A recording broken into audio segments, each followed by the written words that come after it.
Tanrı'yla iletişim mümkün mü? Çoğumuzun hayatı dünya geneline baktığımızda pek de yolunda gitmiyor. Maalesef acılar çekiyoruz. Adaletsizliğe uğruyoruz. Emeğimizin karşılığını alamıyoruz. Kimseye derdimizi anlatamıyoruz. Kendi dünyamızda nefes almak istiyoruz ve tek sığınağımız dua oluyor. Peki Tanrı dualarımızı duyuyor mu? Kabul ediyor mu? Ben bunu gençliğimde bir kez tecrübe ettim ama devamını getiremedim maalesef. Tecrübem şöyle oldu. Askerdeydim. Zaman geçmek bilmiyordu. Gençsiniz, hayalleriniz var. Onlara tutunuyorsunuz. Bu zaman da geçip gidecek diyorsunuz. Aynı zamanda kendinizi sorgulamanız için de bir fırsat oluyor. Özellikle nöbet tuttuğunuz zamanlarda. Yine nöbet tuttuğum bir esnada kendi kendime dedim ki, bir tanrı varsa onunla iletişime geçmeliyim. Peki bu nasıl olacak? Bir karar aldım. Sadece Tanrı'yı düşünecektim. Aklıma başka bir şey gelmesin diye sürekli dua edecektim. İlk başlarda çok zorlandım ama yılmadım. Gün geçtikçe ilerledim. Artık neredeyse 24 saat uyku hariç sadece o vardı. Başka hiçbir şey düşünmüyordum. Zamanla üzerime ruhsal bir dinginlik geldi. Devam ettim ve bir ara aklıma şöyle bir düşünce geldi.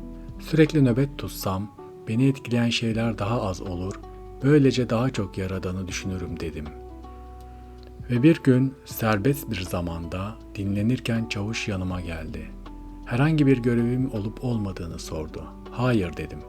Nizamiye'de sürekli nöbet tutacak birine ihtiyacımız var dedi. Tek görevim nöbet tutmak olacaktı. Arada dinlenip tekrar nöbete gidecektim. Bunun için dua etmemiştim. Sadece içimden geçmişti. Ama Tanrı sanki sesimi duymuştu.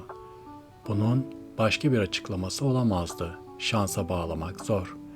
Madem isteğin bu, sana bu şansı veriyorum der gibi.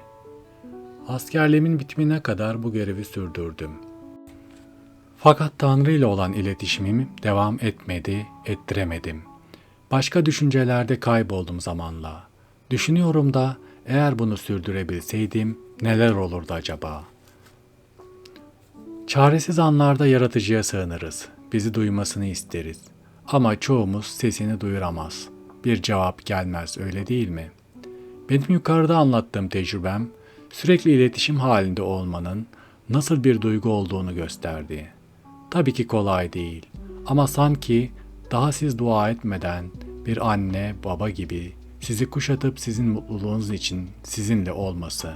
Böyle bir durumda insanı ne üzebilir ki? İkinci deneyimim, yıllar geçti. 30'lu yaşlarımda tekrar Tanrı ile olmaya, onu düşünmeye karar verdim. Hayat gelip geçiciydi. Dedim ki, onunla olursam yaşamım bir düzene girer. Tekrar düşünmeye ve başka düşüncelerimi engellemeye çalıştım. Bayağı zorlandım. Yaklaşık bir hafta sonra uykuya dalacağım sırada onu düşünerek uyumaya çalışıyordum. Bu arada zor uyuyan biriyim. Bilincim yerindeydi. Henüz uyumamışken vücudum yataktan havalandı ve etrafımda dönmeye başladım.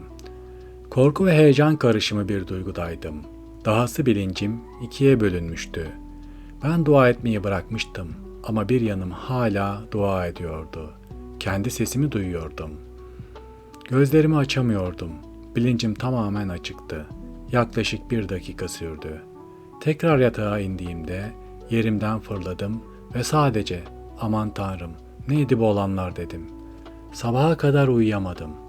Bu ruhsal deneyime rağmen yine zamanla geriledim ve hayatın telaşına kapıldım. Bence aşılması gereken bir eşik var. O eşiği geçtiğinizde geri düşmüyorsunuz ve ilerlemeniz devam ediyor. Maalesef ben bunu başaramadım. Yaş ilerledikçe iş daha da zorlaşıyor. Beyniniz o kadar doluyor ki sonunda belki de yaşadıklarınızı sadece bir halüsinasyon deyip geçiyorsunuz. Ama yine de insan isterse hangi yaşta olursa olsun başarır diye düşünüyorum. Burada iradeli olmak çok önemli. Sizinle ruhsal bir deneyimi paylaştım. Eminim ki sizlerin de böyle tecrübeleri olmuştur. İnce fikirli, derin düşünen Dünyayı sorgulayan bir yapınız varsa ve Tanrı'yı arıyorsanız o çok da uzakta değil. Bunun için biraz çaba sarf etmeniz gerekecek. Umarım bunu hep birlikte başarırız. Dünya boyut atlayacaksa sanırım böyle olacak diye düşünüyorum. Evet dostlar, ben Akira. Tekrar başka bir konuda görüşmek üzere, hoşça kalın.